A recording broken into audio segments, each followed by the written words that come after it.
Hey, what's up?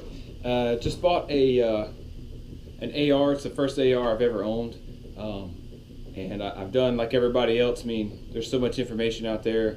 I've got tons of friends that were super helpful throughout the process of buying an AR, and the whole optics thing. I mean, there's just so much stuff out there, and it's really easy to get just overloaded with information and like, what do I do? What do I buy? Where do I buy it?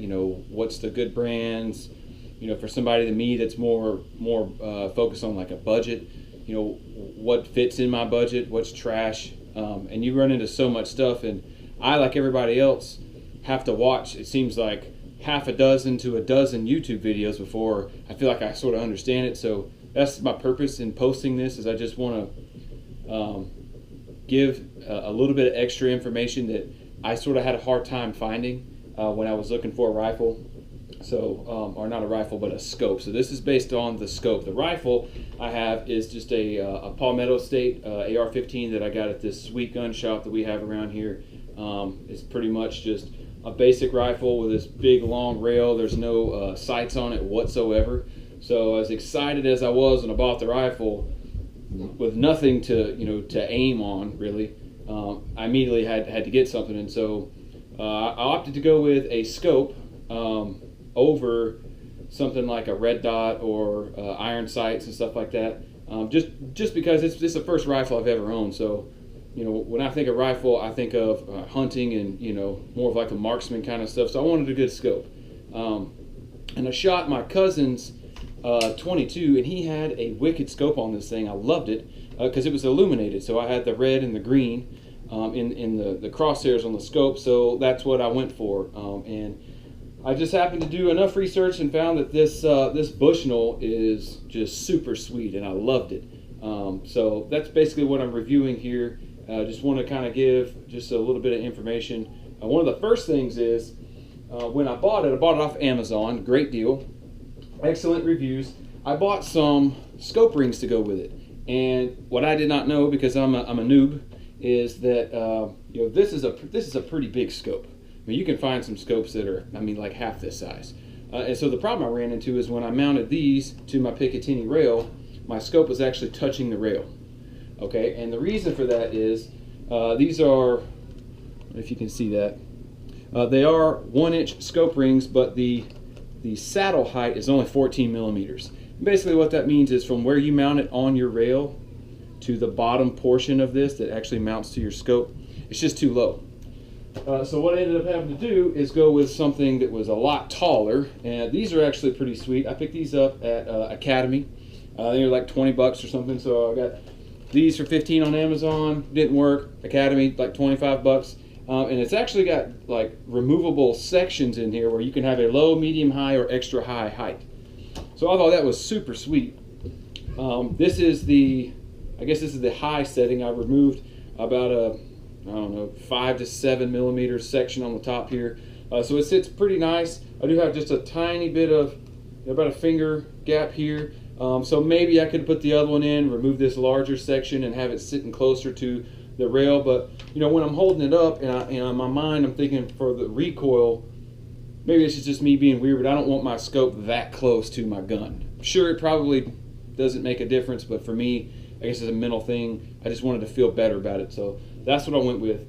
And the really cool thing about this is, if I want to put a red dot on here, it's got another rail section on top of this. Well, these are a two-piece. So on the top piece there is this spot to put, something like a True Glow, or those Eco Dot, I think, are like super awesome, but I don't have that kind of money. But anyways, so that's what I went with on the rails. Just kind of a heads up, if you buy this scope, it's kind of big. So you need to account for the fact that you're mounting it here, but you have such a large section here that you're gonna have clearance problems if you don't buy the right rails. So the other thing that I wanted to talk about is the fact that this is an illuminated scope. So this is a 4x10, and it's pretty sweet. It's got this little thing here to where, well, first of all, before I get into that, it's got these covers. So if I understand correctly, maybe I should go back and look before I post the video. I'm not an expert. I'm just talking about the thing. Is when you have like a very like weird lighting, you know, when the sun's setting, the sun's rising. Just the clear scope itself, you kind of get some, it's sort of hard to focus. So these covers are basically designed to kind of cut down on that, if I understand correctly. Somebody in the comments will probably correct me, whatever, it doesn't matter to me. So that's a neat little thing. But the main reason I bought this scope, A, is because I have Bushnell binoculars, so I know they're pretty high quality, which makes sense that they would make a scope. I would assume Simmons is kind of the same way. I grew up, you know, checking out the stars and stuff with Simmons telescopes. So that they make a rifle scope is, you know, kind of tells me they're probably Nikon's another company like that. They just know their optics. The cool thing with this, though, is on top of it being a really good scope, I don't know how the heck I'm going to get the video on here, but the crosshairs are illuminated. So check this out. So the cool thing is, when I hope I get this thing in here.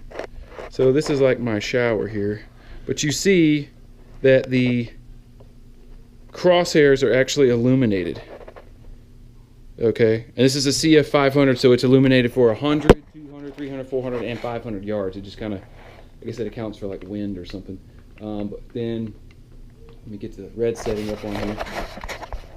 You've got the red setting as well, to where you've got the red crosshairs. Can I get this angle right?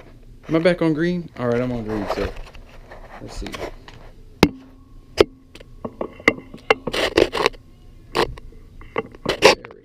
There's our red. So to me, that was one of the coolest things, is you can focus, but it gives you like almost like a red dot sight inside your scope. And for me, that was just the coolest part. So hopefully this maybe gave you a little bit of information that you didn't have before. I'm not trying to flood YouTube with a ton of more videos on, you know, there's probably thousands of them. But like I said, you run into so many that it can be a little bit difficult. You know, you can set out to know one thing, and it seems like you watch a trillion videos and you never really get that one thing that you need to make your decision. So hopefully I did whatever it is you need to get the Bushnell banner. Again, this is the 4x16. I said 4x10 earlier. Like I said, I'm an idiot. So this is the 4x16, the 40 millimeter CF 500 that is illuminated. And it told me a battery wasn't included, but it actually was. So maybe that'll save you $5 from having to get one of those stupid watch batteries. But cool. Let me know if you need any information, or if you need me to maybe edit the video, I can put something else in it. And peace.